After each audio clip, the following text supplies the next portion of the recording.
Hey everyone, Harrison Diamond here.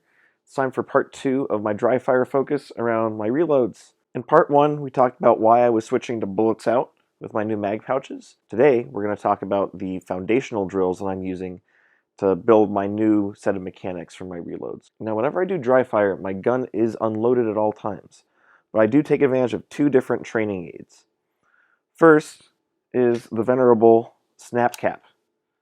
You can get these usually in like a 5-pack. Probably about 15 bucks.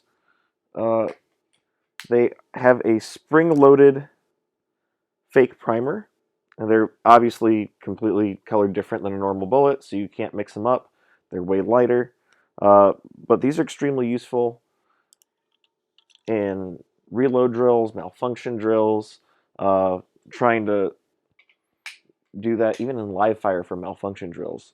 Now, the second thing I've got, which you might notice when I took the snap cap out, is these guys. These are weighted dummy bullets. The casing is lacquered black, so you can tell the difference between that and a live round. There is no primer. There is no powder. There is an actual physical bullet. Box of 50 of these is going to run you a decent amount of money. I got these from Brownells.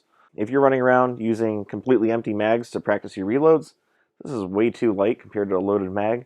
When you get to live fire or match situation, you're going to rip this thing out of the pouch and you are going to completely miss your mag well. This weighs a lot more. In fact, it's almost exactly the same as my loaded mags with real live ammo. So what that means is I'm used to the correct weight that I'm going to be pulling out of my mag pouches without doing live fire practice. I can do that during dry fire. So my dry fire will set up my live fire, and my live fire will set up my matches. So you ever see what looks like bullets in my mags during dry fire? They are always weighted dummy bullets. Now, if you watched my draw fundamentals video, you'll notice a lot of similarities to how I'm breaking this down.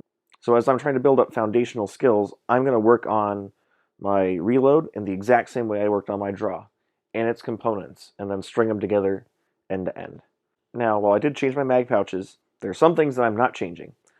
My gun is the same.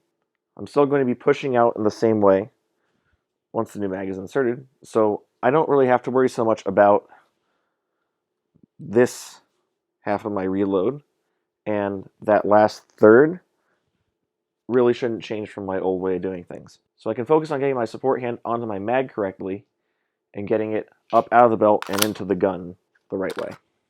First drill I'm going to do is so basic that you might question why I'm even doing it. But in the grand scheme of things, you have to understand what a good rep is going to feel like. In order to understand if I'm getting a good rep in, I have to know what it feels like to have the proper index on each mag in my mag pouches. I'm literally just going to get my hand with no gun or anything in my hands, just from like here to the correct index. Here to the correct index. Now I'll repeat this for each mag on my belt, probably 10 or 15 times. And again, I'm just trying to understand very slowly where I want my hand to get to. Now what I'm not doing is rotating my wrist at all. My goal is to keep the wrist as straight as possible. And what this is going to let me do is not just understand how my hand is going to land, but what my shoulder and my elbow should feel like when I get to each mag pouch. When I'm going to these last two pouches, because it is kind of curving around the back of my body, you'll see that I'm going to drop my shoulder back and up. So shoulder goes back and up.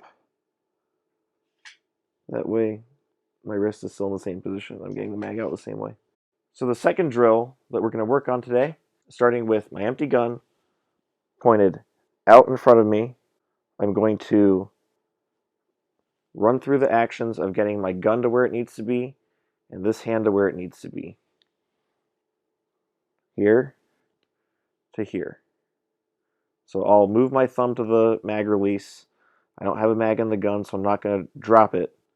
But I am trying to get to where I would be through the first third of my reload. Shooting grip, break it slightly to get to here. My first drill is to do that. My second drill, obviously, is going to follow on, going from here to inserted. Let's do it again. I'll go from here to inserted. No further. Now, like we talked about in part 1, there's not going to be any real wrist movement required here. So this is just going to be up, out, and in. Now, I will eventually dry fire extensively on all 5 mag pouches. But for the time being, I'm going to focus on the first 2, maybe 3, because those are the ones I'm going to use most frequently, even when I'm shooting production. Once I've dry fired enough with those first 2, 3 mag pouches, I will string it all together in a complete end-to-end drill, empty in the gun, starting in my shooting position and going all the way through at speed. Like that. It's time for an unpopular opinion. I think that pushing speed on a reload is a little overrated. Frankly, in a normal freestyle USPSA stage, you're going to be reloading while you move, and it's going to take you a finite amount of time to get from point A to point B. So unless you're a lot faster at moving than I am, getting that reload done in a second versus a second and a quarter isn't going to necessarily make a huge difference. So while in my ideal world, I can consistently do this, is that really necessary? My current skill level? No. Thanks for tuning in. I'll see you again in part 3, where we're going to talk about how I'm going to take these skills and translate them into moving while I reload. Thanks for watching.